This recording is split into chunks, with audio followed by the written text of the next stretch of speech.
So I went in there and I went up to them. And when I got up to them, I said, it keeps rejecting this ballot. They said, oh, we'll give you another one. I ripped, you're not supposed to do that.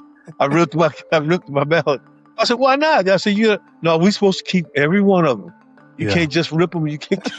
And see, Yeah. they already knew I was voting for write-ins. I think they wanted to know who I was writing in. You're tuning in to Unorthodoxing, the political talk show where uncommon politics finds common ground. Every week, you'll get news analysis from Mike Vick, an activist in the progressive pro-life movement with 20 years of experience in politics and journalism, as well as interviews with outside-the-mainstream guests you won't see on the nightly news. Get ready for an unorthodox experience. Well, welcome to a very special episode of the Unorthodoxing podcast. We do not normally have episodes that are this long. So, strap in and be ready for, really an interesting episode with my running mate, Gary Pierce. So I appreciate Gary for taking the time to talk with me. We even had some technical difficulties during the recording, but we were able to cobble together actually two different recordings. So I did want to let you know, obviously going into it, that it is a longer episode, but I think that you're going to enjoy it. And again, you can head to our website, which is my website, votevicusa.com, to find out more about our campaign and to give. We do need folks to come on board at every level to give to the cause. I'm heading down right now, very shortly, to Springfield to meet Gary for the first time in person and to spend some time down at the state fair. So very much looking forward to all of that. Looking forward to getting out and meeting some of you in person in Springfield, voters that is. So please share your thoughts on this episode. We would love to hear from you. Thank you again so much to Gary for taking the time to speak with me.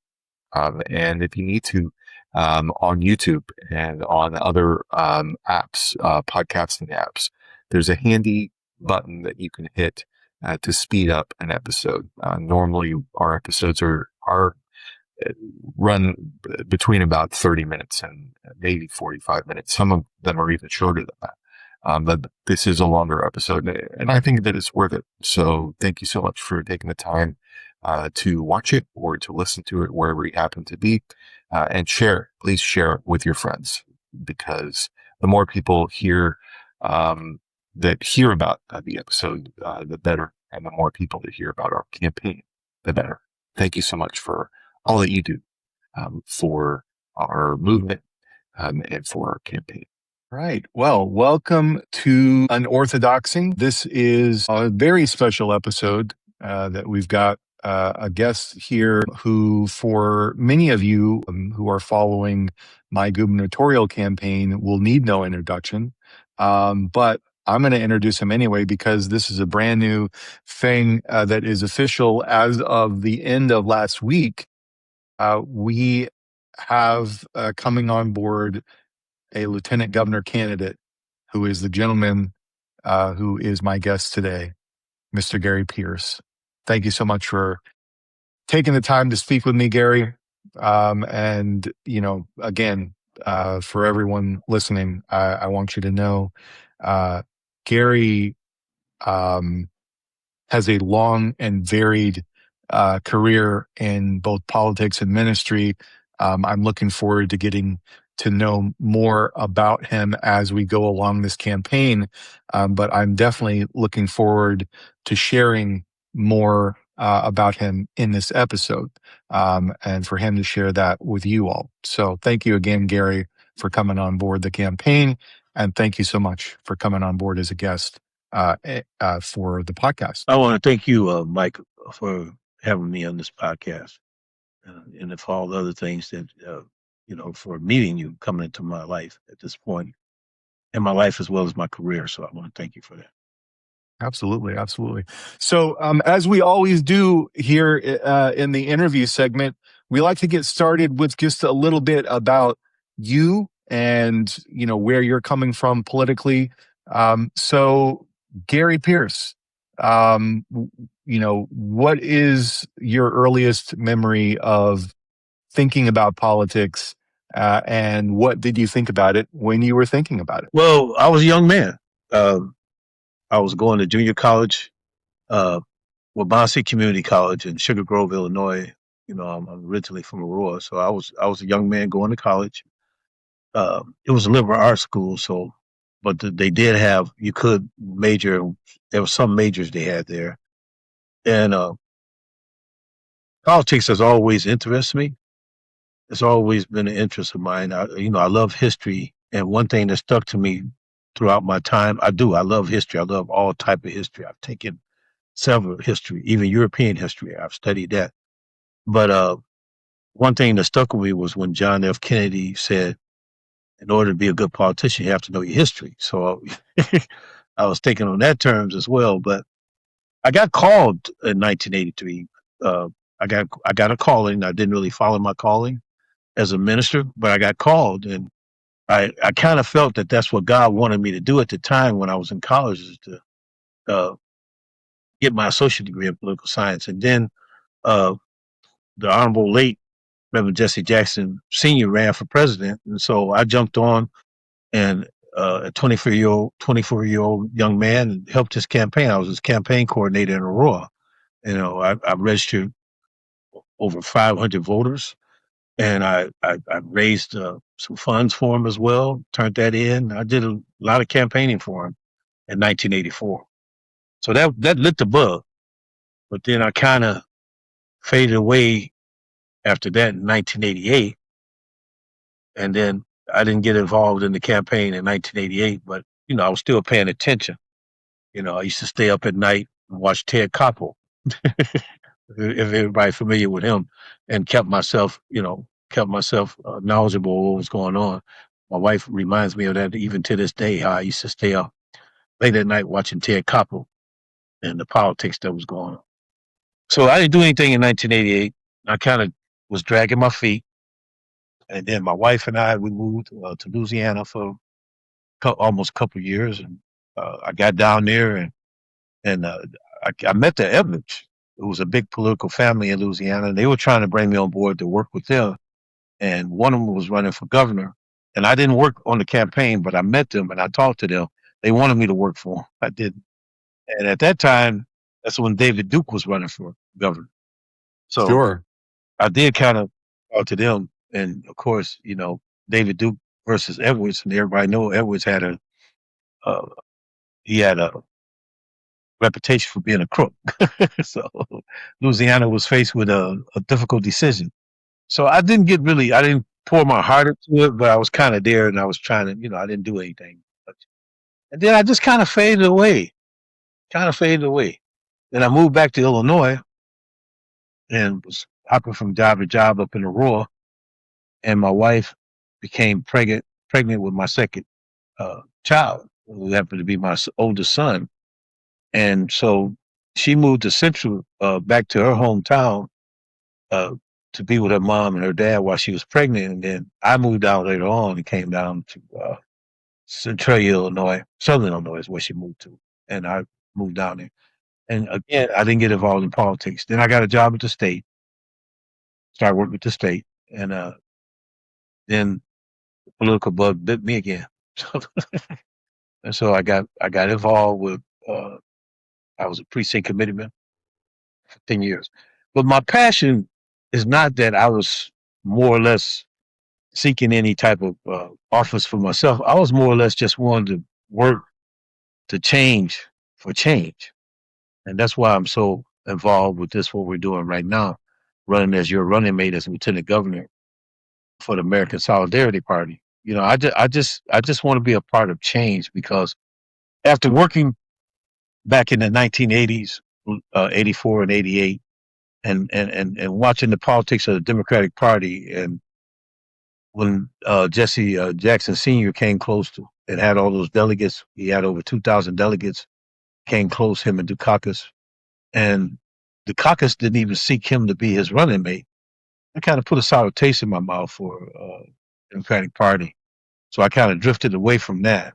I never really claimed myself a Democrat, but historically, my family has voted Democrat. My family didn't understand when I switched over to Republican, and that story just starts by me moving to Central Illinois, and I vote. I'm a consistent voter, and I met believe it or not, Democratic precinct committeeman who's passed on. He died, but he asked me. He said, you always voting, but they don't have a Republican precinct committeeman. Why don't you run for a precinct committeeman? And this was coming from a Democrat, and I was like, okay, all right. So I did that, and so that's why I started back getting involved, uh, being a precinct committeeman. And then I was approached by again another Democrat that told me that he didn't make it. He ran in the primaries when they first opened up the 96th state representative district here in Central Illinois. He ran in the primary, and the person beat him in the primary. So he came to me. He saw me out at a Juneteenth celebration, and he Mhm. walked up to me and he asked me. He said, I know you involved in politics. You precinct commitment." He said, "Have you ever thought about running for state rep?" I said, "No, I never have." And he said, "Well, I got defeated in the primaries, but this woman I don't think is qualified." And she beat her primary opponent at that time, who happened to be an African American gentleman. He said, "I think you have a good shot at it." And I said, "Well, how am I gonna run against her?" And he was like, you create a party." So it was my first step into trying to create a party, and I Mhm. called it the Jobs Party. And so, Mike, after that bug bit again, this is where I'm at today.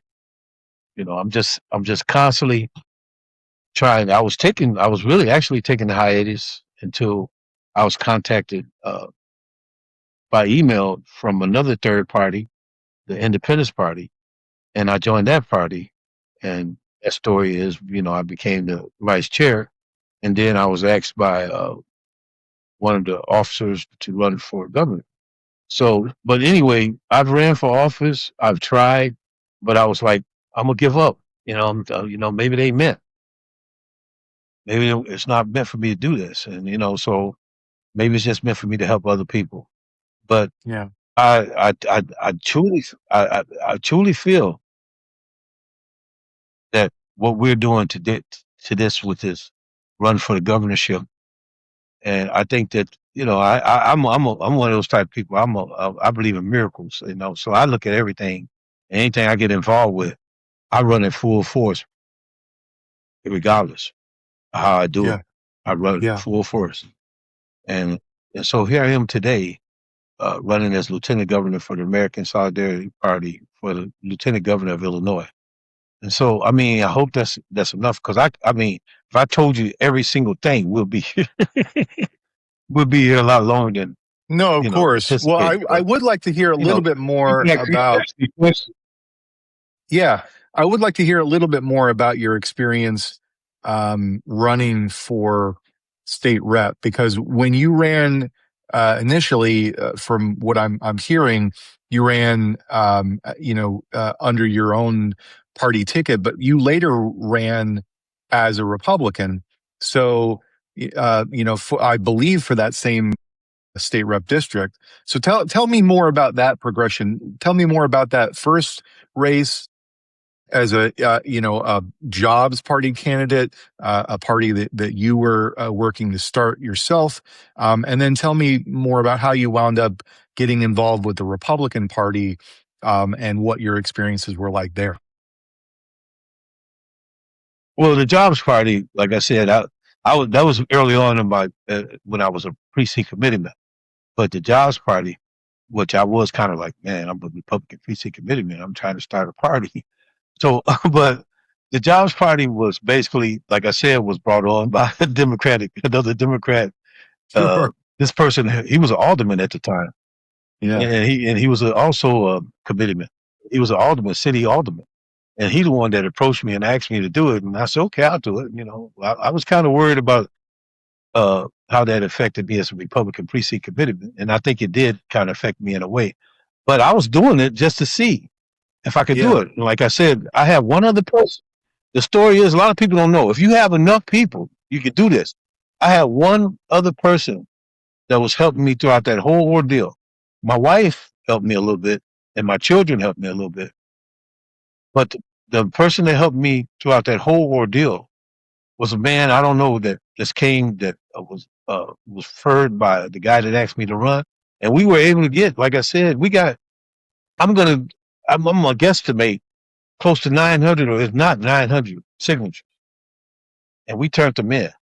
And of course, we had to have 1,500 signatures to get on the ballot. Sure. So even though even though I made it past the 10% thing, which I just found out about this year, the 10% thing, I wasn't even shooting for the 10%. I was shooting to get to 1,500, and I found out about that later. And then, of course, the people that got me off the ballot was the Democrats.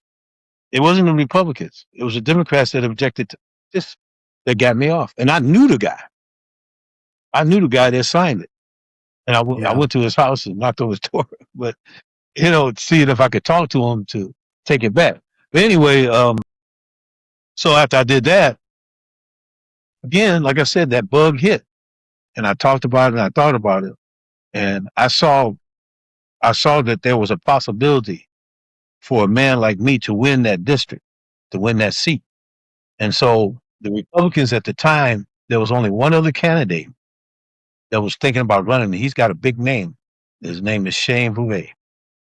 He's got a big name here in Central Illinois. He was thinking about running, and then I was in the process of running, and we both were approached by the chairman of the Macon County to drop out. He wanted us to drop out, and Shane, for whatever reason, he convinced Shane to drop out.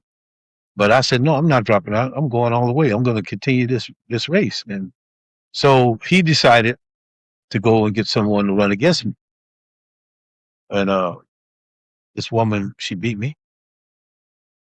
And it was a good race.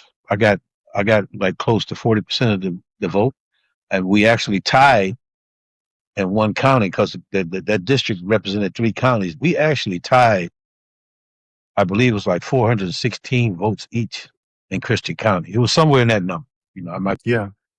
And Yeah. that was amazing. And that was amazing for me to be able to do that in Christian County. And then Macon County, of course, had the most votes, and that's probably where she beat me at because she was from Macon County and I was from Sangamon County. We were the second largest county in that district, and so I did pretty good in Sangamon County.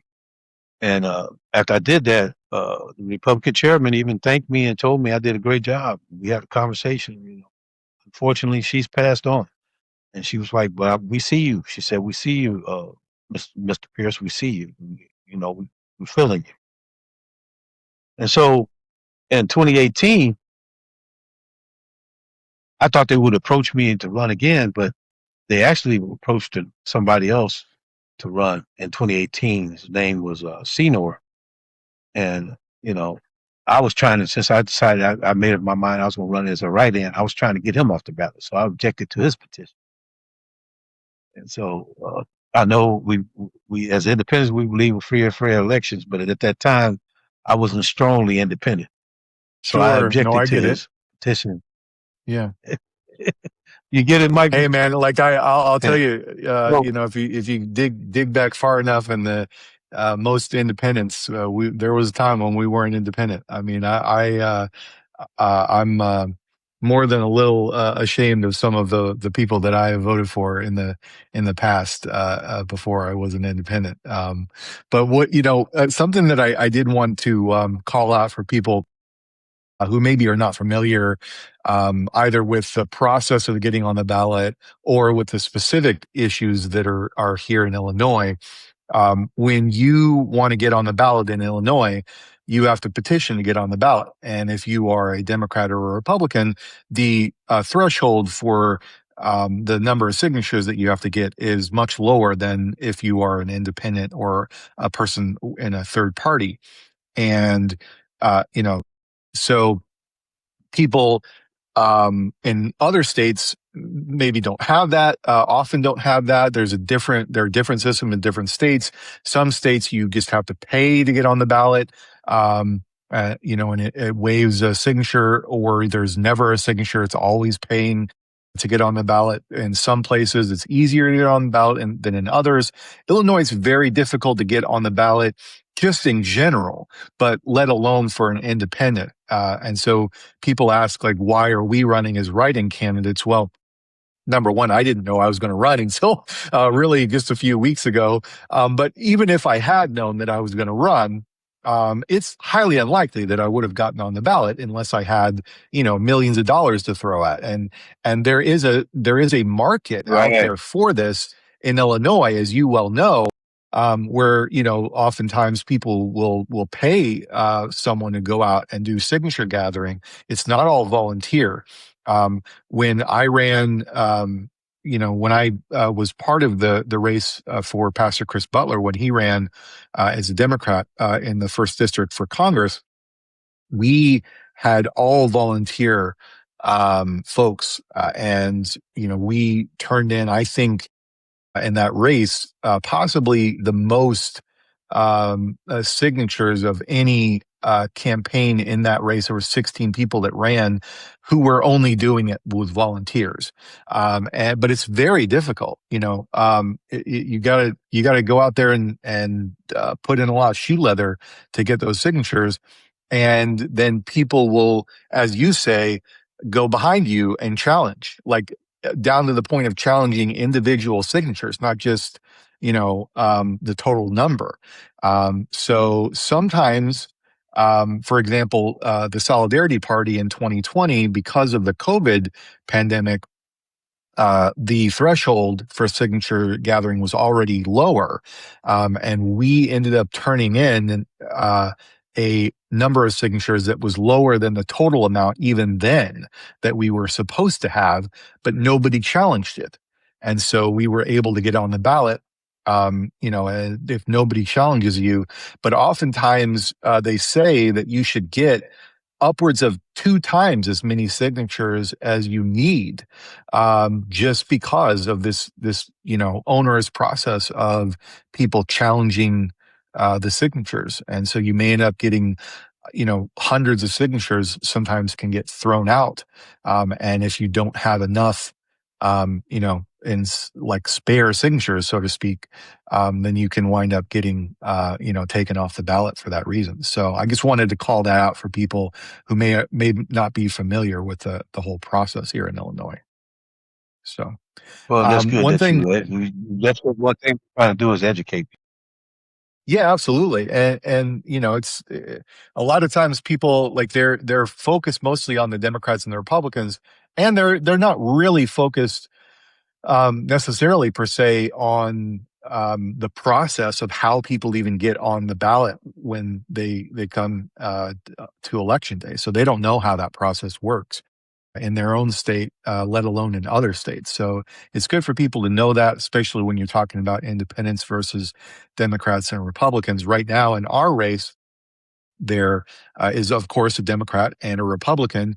There is also an independent candidate who was initially challenged by Darren Bailey's campaign, and that campaign has since withdrawn their challenge. So, as far as I know right now, that independent candidate, who is not us, is going to be on the ballot. I believe he is the only other candidate who is on the ballot. There may be other write-in candidates out there that we've talked about, but we are, as far as I know, the only other candidates who identify as pro-life, besides Darren Bailey.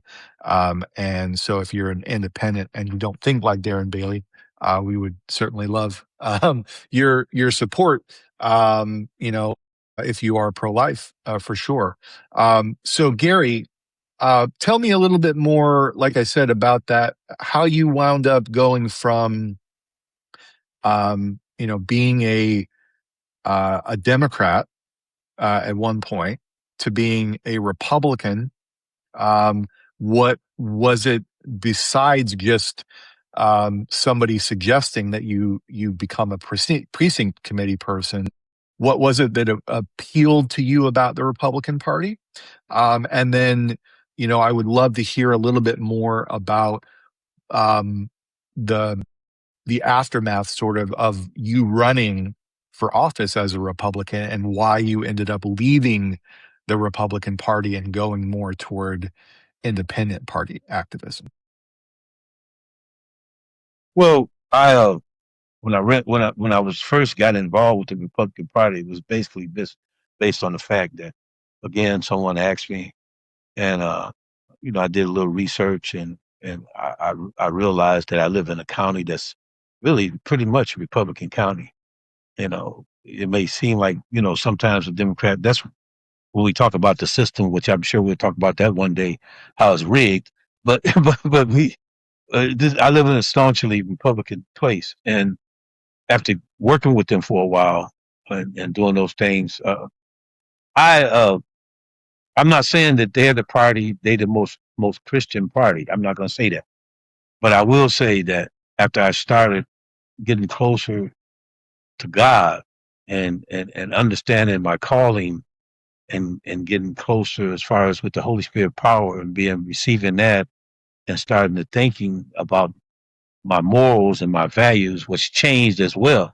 Because when I was a Democrat, I could care less about what was going on with what people's lives were. And I mean, let me put it this way. I do care, but at the same time, I wasn't going to meddle in what they're doing. And I still don't feel like we're meddling with what people do. What we're trying to do is just, in my mind, is to point out how wrong it is in the eyes of God. If we believe in God, my thing is, if you believe in God, there's a lot of things that you can see in this world that you should not align yourself with. And basically, when I was looking at the party, I was like, they're the closest party that aligns with my values and my beliefs. You know, not all of them, but for the most part, when it comes to God, they align. Now, I got challenged once before by a person saying that, I was preaching in church one time, and the lady was out there listening and said to me, the Republicans are not the only ones that are Christian. I said, okay, all right, okay. I said, okay, well, thank you, ma'am, for that. And I'm not saying that. I'm not Yeah. saying that. And Yeah, she said, of yeah, and course. we could have a conversation after I get done preaching, if you don't mind. No, I don't like that you said that. Blah, blah. But anyway, so we have to understand that we do serve a God, and I would be, I would feel like I had did my job if I don't represent Him in this arena. I mean, we all got a calling on our life, and we all have a purpose, and I just felt like this has been my purpose ever since 1983.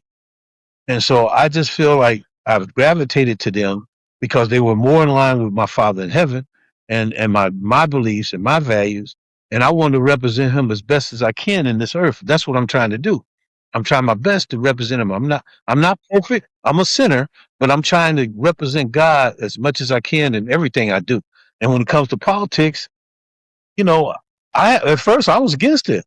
I actually did a paper in college on separation of church and state. I've been looking for it to read it again.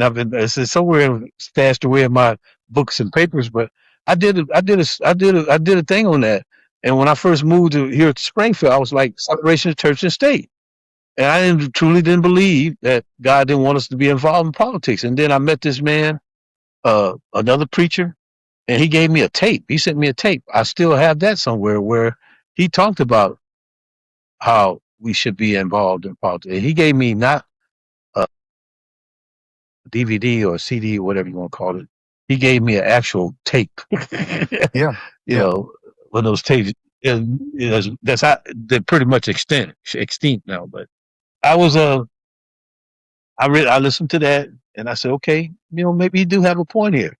But I just feel like I don't think nobody corners the market when it comes to God, but I do feel like God wants some of His soldiers involved in what's going on in governments, because even though He has given control of the governments to Satan, He still wants us in there to make sure that people have a conscience, in my mind, to bring their conscience to them so they can understand what's going on. Now, I'm sorry, I got caught up in that, but what was the other part of what you asked? Well, so I would just love to hear a little more about. So this is what sort of drew you into the Republican Party. I would love to hear a little more about why you wound up deciding that you had to leave the Republican Party. Well, and you can do your research on my name if you want to. At that time when I ran in 2016, you'll see that there's a guy here in town that did an article. He came and asked me some questions about how I felt about uh, them not allowing me to replace the woman that dropped out. This woman ran against me, and like I tell everybody, she was fished out to run against me because the chairman at Macon County did not want me to run. So he went and fished out a candidate and put it out there on there. This candidate that he fished out was a European American female, and and it's quite obvious I'm an African American male. So she defeated me, soundly defeated me. She got about 50-some% of the vote. I got 40%, close to 40%. She beat me. So she came. Well, she dropped out. I had some conversations with her about she wanted me to help her, and then of course I gave her my ways I would help her and what it was going to be. I just told her straight up, and I guess she didn't like what I said or what I was talking about. If I was going to help her, and so she dropped out, and so they were looking for a replacement, and they a person that was a precinct committee person told me that they had contacted her and asked her would she vote for me to replace the other candidate, and she said yes, she would. And then she told me the majority of the precinct committeemen in Sangamon County said that they would back me to replace her. So we had interviews. I had interviews. I had a conversation with at that time, what they call it, the person, the chairman of the Republicans in the assembly. What do they call it? It's a title for that. That he was the head of the Republicans. Like political leadership. Was this someone who was elected, or this is someone who's just part of the party? He was actually a state rep, but he was the head chairman of the Republicans. Yeah, so I know what you're talking about. Like the state leader, the leader of the majority. He was the state leader. Right. Yeah, he was like for the Republicans. I had a conversation with him. He was on board. He was on board for me to replace. And then we had an interview. Well, I went into the interview, and somehow the Republican chairman from Macon County had persuaded the one from Christian County to not support me. Yeah. To replace her. And so in the interview, we were talking. They were asking me different questions about my stance on this, my stance on that, my stance on gun rights and all this. And I told them, I said, look, I have no issue with a person that wants to own a gun, that want to protect himself. That's on them. I said, but me being a man of God, I'm already protected. That's all I said to him. I don't have to feel safe by carrying me a gun around with me. You know what I'm saying? Now, there was a time and back in the day that I did, but I don't feel that's necessary for me right now. Unless somebody threatened my life, and then of course then I had to, protect myself. Make sure but anyway, I said, you have a right to kick it. Well, do you have your Ford card? I said, no, I don't have a Ford card. He's like, well, Sue Sheriff, she has her Ford card. I said, well, that's good for her. She has a Ford card. That's great. But I'm not saying that's why he was against it. What is that? What are you talking about? A what card? Fire owner's identification. Fire owner's identification card. Okay, good. I just wanted to make sure folks understood what we were talking about there. Firearm owner identification, card. That's what it was. It's the ID. So I didn't have one, and I was like, I'm not that concerned with having one. But I don't hunt. I don't do none of that. Yeah, I'm a fisherman. So anyway, so I basically, I kind of felt that he was against it. So after we had the interview, I didn't say I did not one time say I was against gun rights. I think people should have a right. Like I said, whatever rights you feel like you should have, you could have those rights as long as you don't infringe on my rights. I could, Yeah. you could do whatever you want as long as you don't infringe on my rights. When we start talking about infringing on my rights, then that's when I have a problem. So I said, whatever you want to do, that's fine. I mean, I'm not I actually got a survey when I was running from them and told them my stance on guns.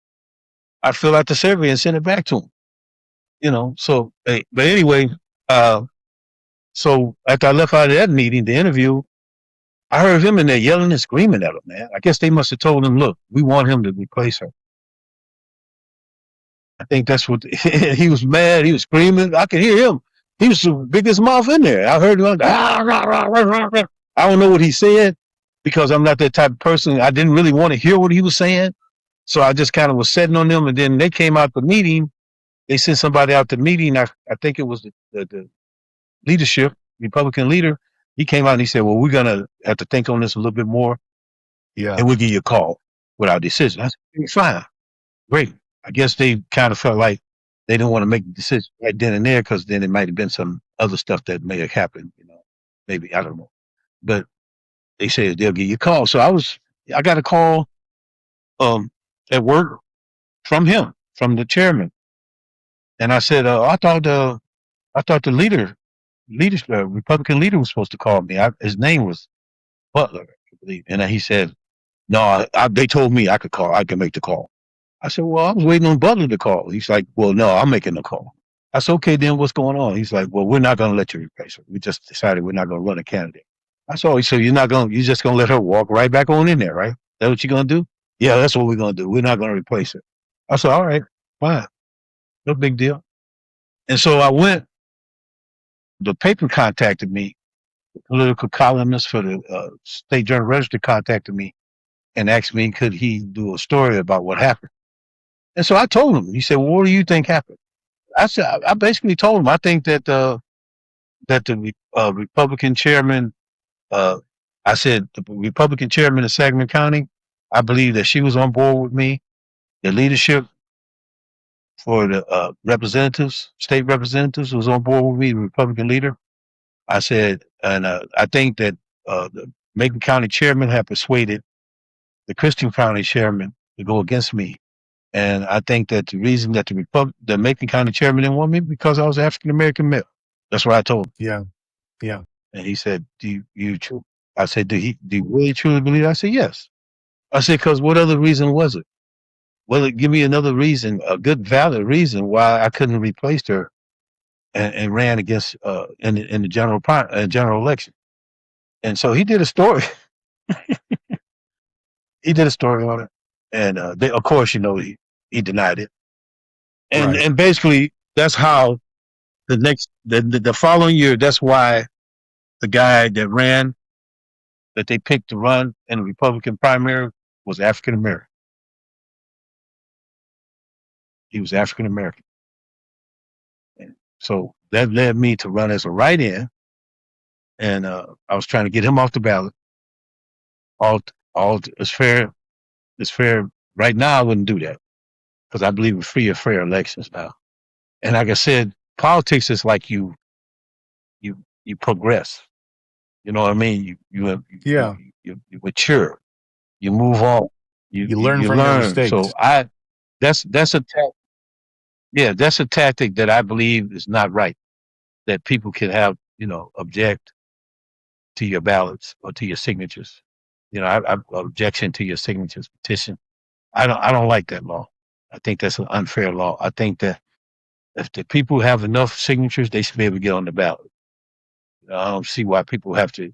I mean, there might be some, but I can see where the crookedness can come in, and they should have some concerns about that. But if they go through the signatures, let the election board go through the signatures. Check that out. We don't need people Exactly. objecting. It should be, an independent to you. process. Right. And so, anyway, long story short, that's the story. So I decided, I prayed about it, and I really did like chairman for Sangamon County. I did. She died. Unfortunately, she died. But I did like her. She was a really nice lady. And Yeah. I told her, I said, I want to be honest with you. This is hard for me. In my resignation letter, I said, this is really hard for me because you've been nothing but nice for me to me. And, you supported my campaign. You gave me a little bit of money for my campaign, all that kind of stuff. I said, but unfortunately, after this situation, I will have to resign. I resigned before I ran as a write-in. I Yeah. resigned from the Republican Party. I said, I'm not no longer going to be a Republican precinct committeeman. And of course, she was like didn't want to accept my resignation, but she accepted it because she saw how I worked. She saw how I put in the work, and a lot of people don't put in the work like that, you know. And she wanted me, but she said, "I understand how you feel." She said, "But he had the majority of the votes, so he really had the final say because his county had the majority of the votes." That's what she told me.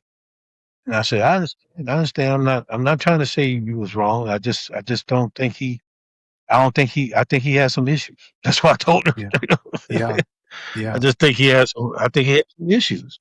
He'll deny it, but that's how it goes. I can sit up here and deny some of my biases, but you don't know inside. You'll never know what my biases are. But I can sit here and deny it. But it was quite obvious with his demeanor and his actions, and then how he went ballistic on them after I left out of the meeting, that there was some issues. But he wouldn't own up to them. I saw him when I So, was running as a write-in. Okay, yeah. yeah, I saw him. I had some, I had some conversations with him. I went to an event as a write-in. They had an event over in Macon County in the park. The Republicans did, Yeah. so I Yeah. went. You know, I went there. This is the kind of guy I am.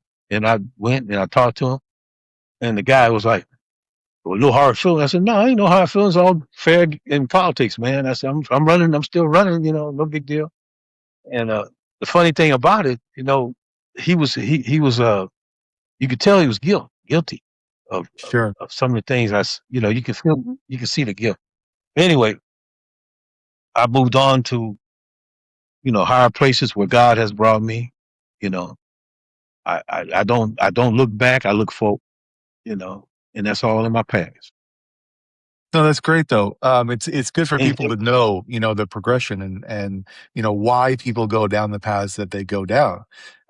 So let's dig a little further into those paths. So you have since done some write-in races, but you've told me, that you didn't want to continue doing this sort of by yourself, write-in race, not feeling like you had enough help behind you. And so the most recent race that you ran before this one is in this very same cycle, and you got involved with the Independence Party. So first off, tell me like how it is that you came about getting involved with the Independence Party, how you met those folks, and what that experience was like, and the positive things that came out of that, and then tell me more, about that sort of race that you did run, trying to get on the ballot as an Independence Party candidate for governor in this very cycle that we're still running in. well, first off, this would be running as a lieutenant governor candidate. This would be my second time attempt at a write-in, uh, running as a write-in. And then I tried to get on the ballot with the Independence Party. We tried to get the signatures, which was 25,000 signatures, which was ridiculous. But It is. I felt like we could have did. It's ridiculous, but I felt like we could have did it if we had enough people. And then, like you said, money. I found out how important money is. But Yeah. anyway, I found out important how much money is. So all along, I've been running by myself. My wife, helped me when I got on the ballot back in 2016. She was my only other foot soldier. Just me and her. And then after we did that, and after the results, she said she wasn't going to do that anymore. She said, "I'm done. I'm not. I can't put in the effort. I Yeah, I love you, can't blame her. but I I can't can't put blame her in the for that. effort." And you can't force her, even though she's my teammate. You can't force your teammate to do something they don't want to do. Of And course. so I told her, I said, I'll never. After that, I ran as a write-in. She didn't say anything against that. She said, "Well, that ain't gonna cost you too much. That ain't gonna put too much money out of you. That ain't gonna, you can do that. You only got to work these 3 counties, so you should be fine with that write-in. Okay, so I'll support you on that, but I'm not gonna do any footwork. I'm not gonna do any footwork." That's what she told me. So I was going around putting out door knockers, flyers, and everything on my own throughout Yeah, all 3 counties. Man, sure. God, the biggest thing I did. I have to send you a copy of that. I don't think I sent you a copy of it. Was I invested in a billboard? I put up a big billboard in Macon County, Yeah, and with a picture of myself and how to show people how to write you in the box and everything. I did all that. It was a big old billboard in Macon County. yeah, yeah. And it cost some money. It was an Of investment, course, I'm but I sure it told my did. wife, I said they have the most. Yeah, I said does it has the most votes there. That's where I can get the most votes. That's why I put it there. Yeah, And I couldn't put too much footwork in there like I could in Springfield. So I was like, yeah, yeah, I put it right there. It was nice. One of the main streets in Decatur. It was yeah, actually Main Street. You know. So, but anyway, that was one of my ideas, and I picked that idea up from this guy that ran as a governor. No, he ran as a lieutenant governor, and that's when the lieutenant governor had to run by themselves. He ran as lieutenant governor and he won. Broker out of Chicago, and then they were actually talked him out of being the running mate. I don't know if you remember that. You may have been too young to remember that. But I don't know, but he that's when they changed it all around to where now the lieutenant governor has to run with the government candidate. But he wasn't the candidate that was supposed to win and won. So I said, yeah. okay, that's a good idea. I'm gonna I'm gonna use a billboard next time I run for office. But a billboard works, man. I'm telling you, it does. So I Billboards are expensive though, and that okay. that So is I one did that. thing for sure. Yeah, But yeah, I mean, they ain't it gives expensive. you a lot of It was an exposure. It investment, gives you a but lot of exposure. I will say, like, as far as the yeah, writings go, we are going to do something really interesting that this is not my idea, but I came across the guy when I was putting in to start what's called Nation Builder. For again, this is sort of inside baseball. People don't know. In modern day politics, you use a lot of technology on the back end to keep track of everything. And so there's a piece of software called Nation Builder that we're using to keep track of all of our contacts in that. And so there's a gentleman who works with Nation Builder. Who was walking me through the product, and I'd used it before on campaigns. But he had this friend who had run for office as a write-in candidate, and it was a much smaller race. Of course, he wasn't running for governor as a write-in, but he actually won as a write-in candidate. And one of the things that he did was he got pencils that were made that had his name on it, and it said, "Write in, his name on November 3rd or whenever the election day was." So we're gonna do that. We're gonna produce some I mean, yeah, pencils. I'll tell you something. That's a good idea. That's a good idea. Yeah, that's a good idea. I was going to So brainstorm some ideas with you. That's a great idea. yeah, I think that's a great idea. And the nice thing about that is, I can't tell you how many pencils you could buy with the amount of money they would cost you to put up a billboard. But we're going to have everything that we can out there. And so, folks, you know, I will plug this here. You can head to our website, votevicusa.com, and you can give right on that website securely. And folks should give. And you can head to Give Butter ballot.com/VoteVicUSA. And if you do that and you want to sign up as a fundraiser, then we're going to have some contests for people who raise the most money for our campaign, and you'll get some free merch along the way. So please do give what you can, contribute what you can, because as Gary is saying, organized people can beat organized money, but it does take money to run a campaign of any kind. And so we have, expenses for the campaign. And it's real important because the work that we're doing, is that grassroots work. We are building a movement from the ground up. And so this is beyond just this one campaign. We're talking about building a third party in Illinois at the local level.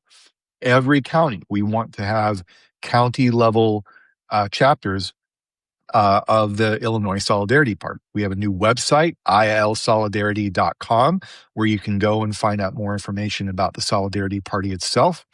And of course, the Solidarity Party has a national website, which is solidarity-party.org. And then again, our website is votevicusa.com. That's V as in Victor, OTE, V as in Victor, ICK, USA.com. And folks can go there and find out all about us. You can sign up for updates. When you sign up for updates, you're going to get these podcast episodes right into your inbox. You're going to get updates from the campaign, and you can sign up to volunteer. And of course, you can give, which is super important. But Gary, before I interrupted you, you were talking about how you wound up being an independent. So I'd love to hear a little more about the Independence Party. We're going to have a meeting tonight with the Independence Party. You and I are both going to be there. But I'd love to hear more about what the Independence Party is all about, how it is that you found them. And we'll talk a little more after that about the Solidarity Party and your experience with us.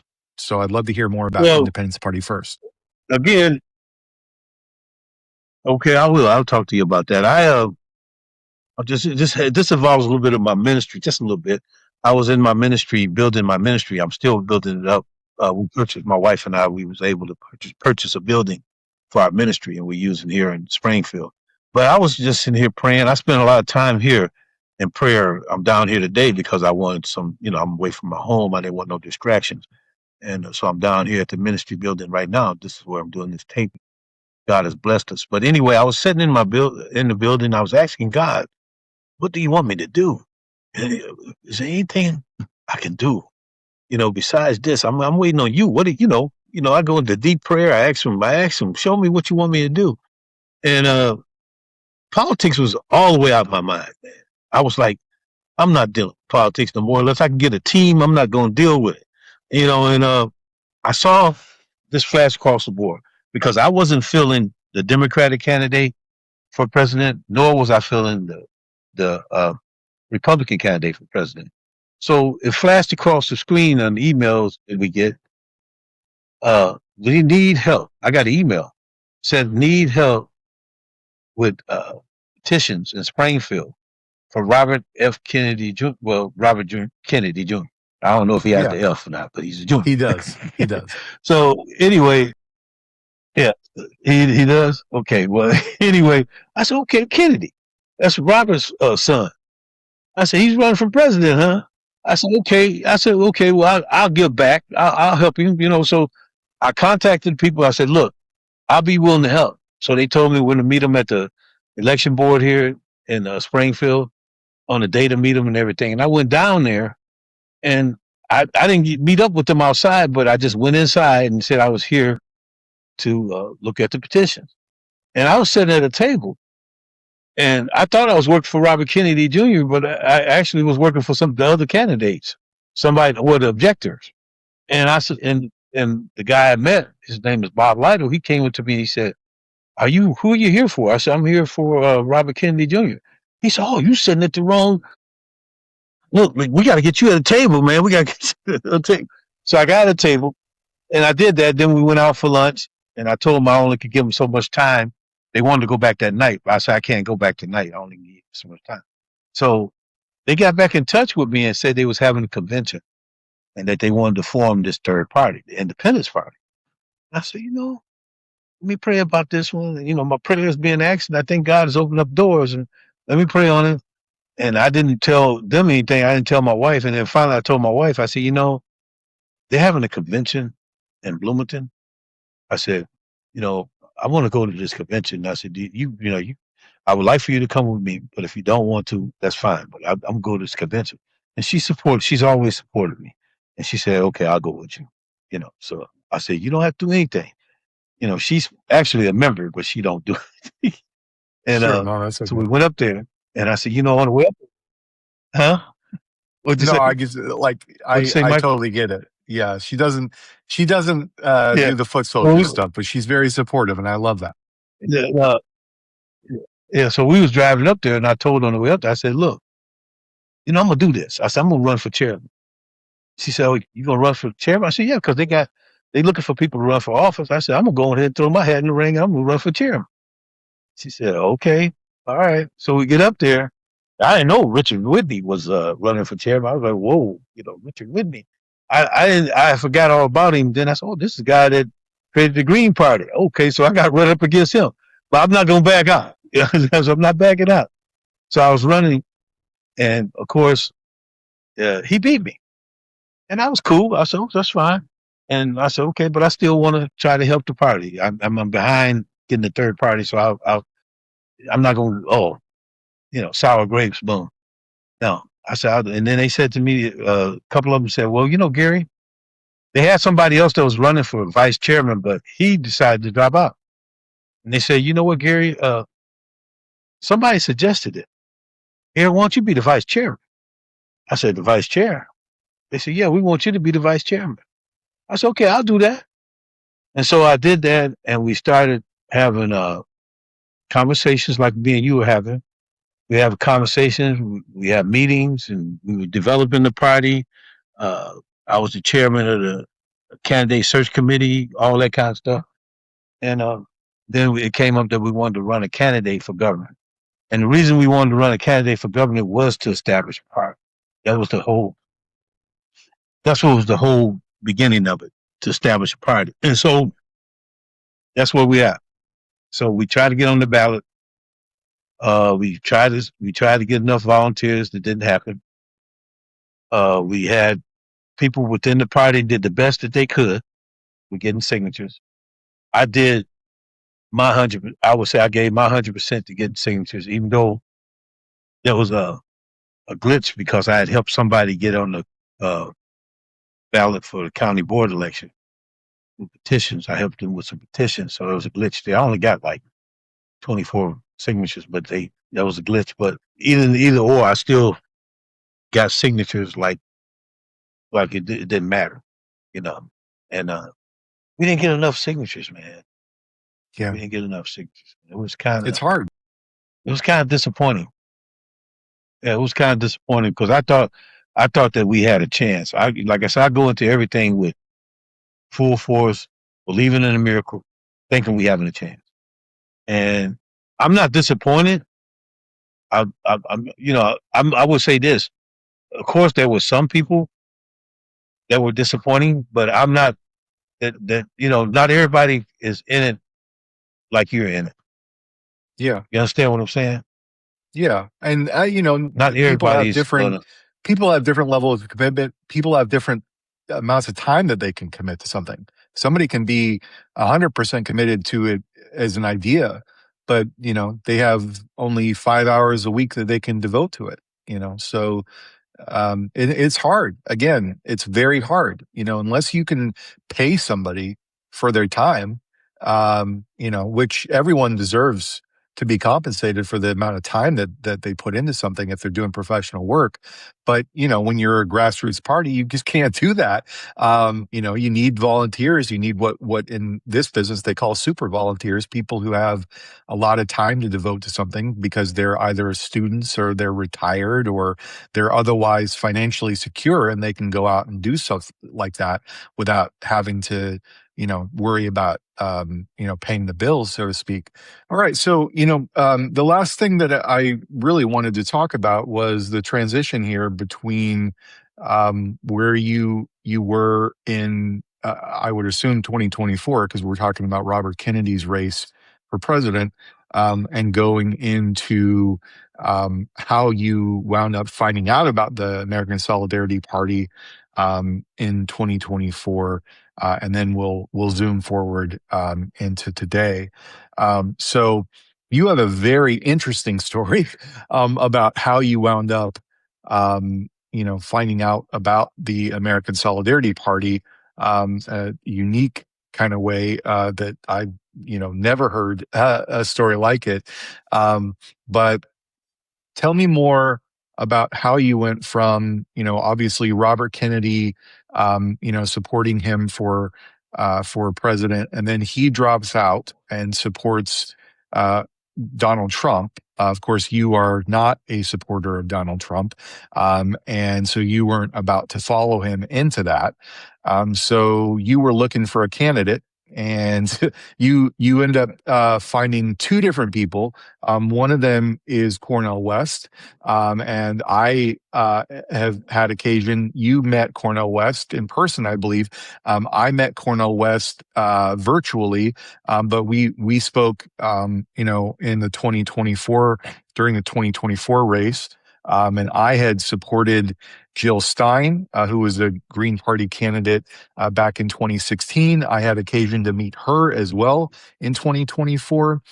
In 2000, I supported Ralph Nader, who was the Green Party candidate. But I'm just curious, sort of how, that came about, for you, how it was that you ended up, finding out about the American Solidarity Party after potentially supporting, Cornel West, because again, you have a very unique story about what happened to you, on the way to voting for Peter Sonsky, who was the Solidarity Party's candidate, in 2024. So just tell me how that all sort of came about. Well, after we did all that work for Kennedy, he dropped out the race, and of course, Donald Trump.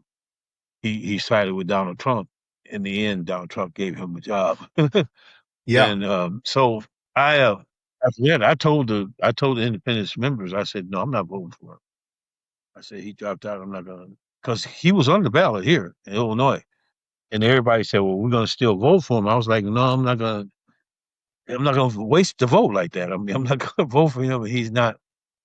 I mean, what good is it gonna do us and Yeah. and the independent party if he's, so I'm not gonna do it. And so I prayed about it again. I was looking for somebody to go with. I was leaning towards Cornel West because I had met him in person uh, a while back, right before the election. I met him in Chicago at the Rainbow Push Coalition, and I talked to him and took a picture with him.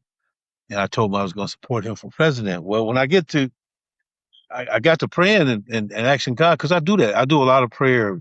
One thing I'm gonna do is pray for us, and I'm gonna pray anytime I make a decision, anytime I do anything practically, I try to pray about it. And I was I get these Catholic Times magazines here in here in Springfield, because my youngest daughter, who's in college now getting her doctorate, graduated from Little Flower. Then my oldest son, he works now. He's graduated from Sacred Heart Griffin. So we get these Catholic Times, and I always read through them, see what's going on. I like to read, and I was reading Propaki's. Uh, I guess he always got something he's saying that was Catholic Times. I wish I had a copy of it. I got one at home. I don't have This is one. Bishop I don't Propaki, of think I have course. one here in the office. Yeah, yeah, Bishop Prokaki. Did I say that? I didn't say I that. just wanted He's to clarify for the audience. Yeah, yeah. He's Bishop Prokaki. He's very controversial. He eliminated uh, adoptions. He gave up his program where he was helping with adoptions and uh, what you call it, placing kids in homes. Mm. Uh, Man, where's my mind at today? Anyway, the Catholics had this program here in Springfield where they were working with families that adopt children, foster parents, and things like that. And he said they stopped doing it because they wanted them to place uh, children in same sex homes. Gotcha. So Yeah. he stopped doing it. Yeah. And so he writes a paper, yeah, Bishop Propaki, and I read it. And I was reading through there, and he was going through all the candidates. He said, if you're really having a hard time choosing a candidate, in so many words, he said, and you're trying to find someone that aligns with your morals and your values and who is uh, pro-life, this is the guy that I suggest you vote for, Peter Sonsky. And he said he's with the American Solidarity Party. Yeah. So I had his name down too. So I get to the voting, get to vote, and I go in, grab my ballot, and I go in to vote. And I'm looking, I ask for a write-in, and that's one thing people got to understand. We got to educate you. You got to ask for a write-in for the write-in candidate list because they're supposed to have a list. At every place that you vote at, they should have a list for you to take with you. You can, if you want to vote for write-in candidates. So I said, give me the list of the third-party candidates and the write-in candidates. They gave me a list, and I looked on there, and I saw Cornel West. Forgot who his running mate was, and then I forgot who Zonsky's running mate was. So I went in there, and Lauren Onak, I just made a for I so that wrote people in know, Lauren Cornell. Onak was Peter Sonsky's running mate. Huh? Her name is Lauren Who Onak. was it? She was Peter's running mate in that year. I forgot her name, but I wrote her. You got. I guess I can't remember how it went, but I know I wrote them in. But anyway, Cornel West, I wrote him in first, and I went to put it into my ballot, and the machine kept rejecting it, kept shooting it back at me. I put it in and come back out, put it in, come back out. So I said, okay. So I went up to the people, and I always vote at the board of elections. Well, the election office at the county bill. That's where I voted. They have you can come in here right before they close. I go in there because I don't trust uh my ballot any other place. I don't trust it in the mail. I don't trust it at these places. So I go there. And so I went in there and I went up to them. And when I got up to them, I said, it keeps rejecting this ballot. They said, oh, we'll give you another one. I ripped, you're not supposed to do that. I ripped my ballot. I said, why not? I said, no, we're supposed to keep every one of them. You Yeah. can't just rip them. You can't. And see, Yeah. they already knew I was going for write-ins. I think they wanted to know who I was writing in. So I went back and I said, God, I took it as a sign that God wasn't agreeing with me on that. He wanted me Yeah. to vote for Zonsky. Yeah. That's why I said to myself, I said, okay, God, I'm gonna be obedient. I was being stubborn, but I'm gonna go ahead and be obedient, and I'll write Zonsky in. And that's how I went. And that's how I got familiar with the American Solidarity Party. And I think I may have solicited an email or something at one time Uh-huh. that I got, and and looking for some information. But then I got an email after we had decided the Independence Party had decided they weren't going to do a write-in. I got an email from you all, and I responded to the email because you all were looking for people to committee people, Yeah.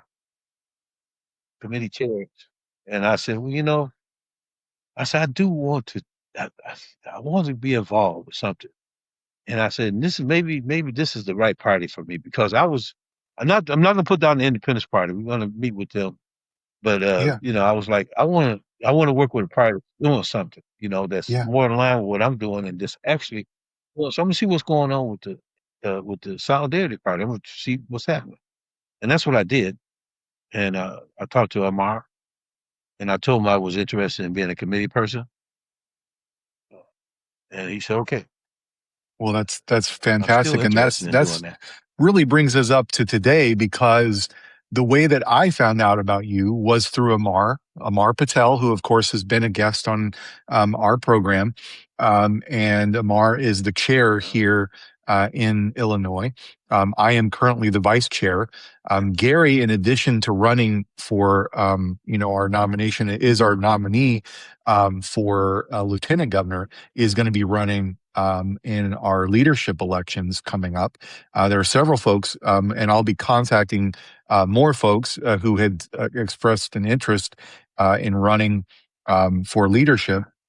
And we're in the early stages of planning an in-person convention, that we're hoping to have so that folks can get to know our candidates. So that'll be a hybrid, what they call convention. We'll have an in-person convention next month. We're shooting for August 29th, which is a Saturday. But in any event, we'll have more details about that as we go along for folks who are voters and folks who want to become voters for that election. But that's a separate internal leadership election. But I had contacted Gary because Amar reached out to me and let me know that Gary was interested in being involved as a person in leadership. And Amar and I, when he first talked about the idea of running, me running for governor, I said, well, I'm not sure I want to commit to that yet. And he had mentioned that you were both interested in getting involved in the leadership of the Illinois Solidarity Party, but that you were also running for governor. And we didn't know at the time that the Independence Party was not interested in going forward with a write-in candidacy. So when I called you several weeks ago, and we started talking about the idea of you coming on board with leadership, I had no idea in that first phone call that you were not still running for governor.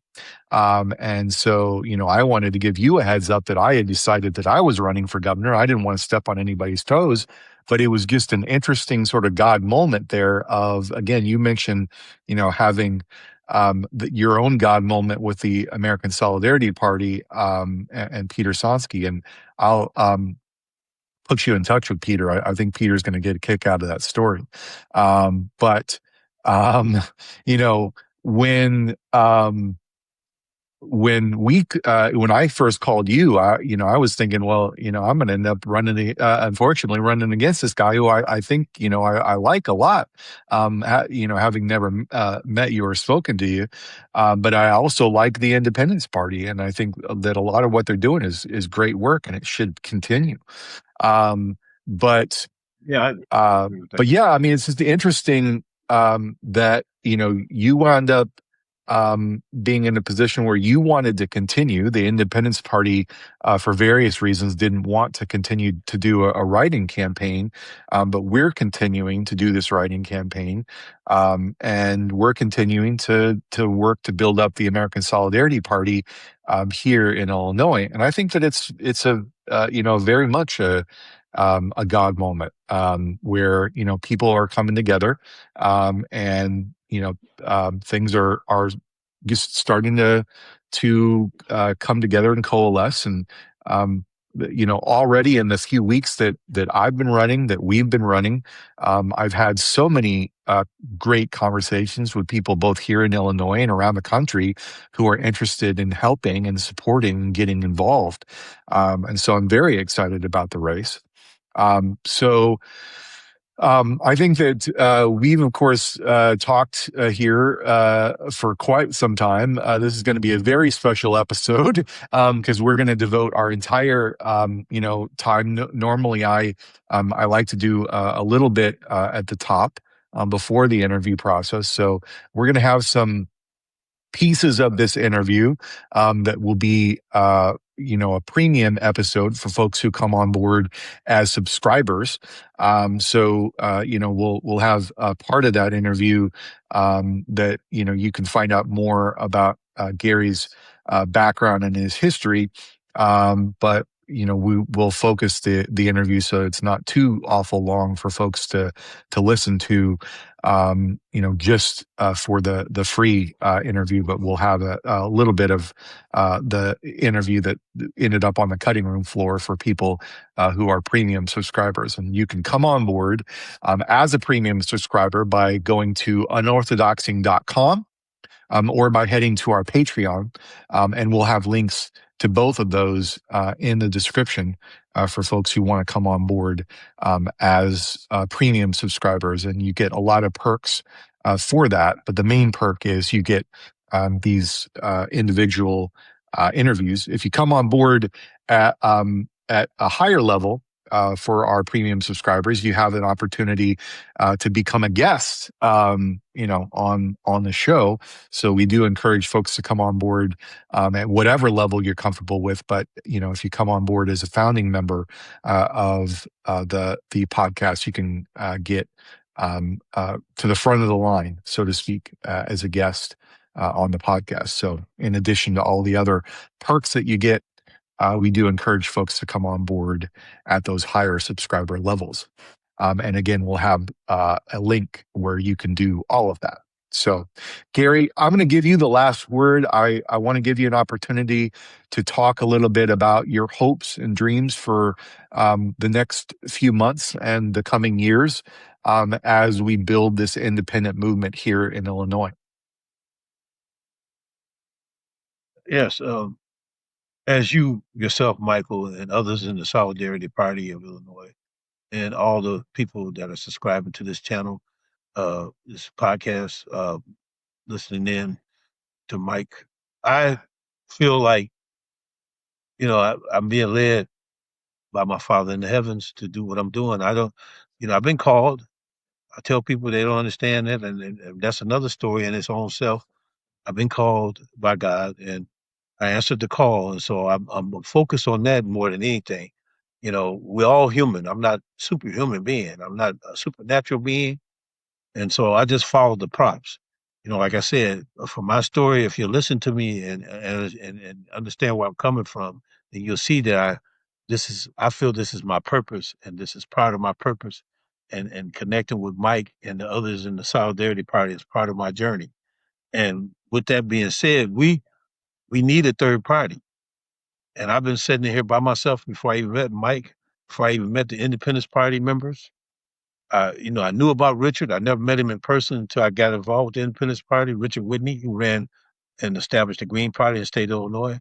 So my whole objective after being disappointed, and of course, I'm not young. You look at me, you can tell I'm not young. And you know, I'm not a granddaddy yet, but I'm at that age. And I just feel at this point, contributing to society and following your purpose in life, that's what I'm doing. And I want to be an example for others. If you gotta have a purpose in life, and you gotta get out here and do something. You know, uh, I'm a minister. And people say, well, what are you doing with your ministry? It's not a church, but we do have Bible study. Now, if God say, okay, later on he wants it to become a church, then he's going to bless me with the funds to expand. He's already blessed me with a small building and a couple of lots to do what I'm doing now. So he's the one in control.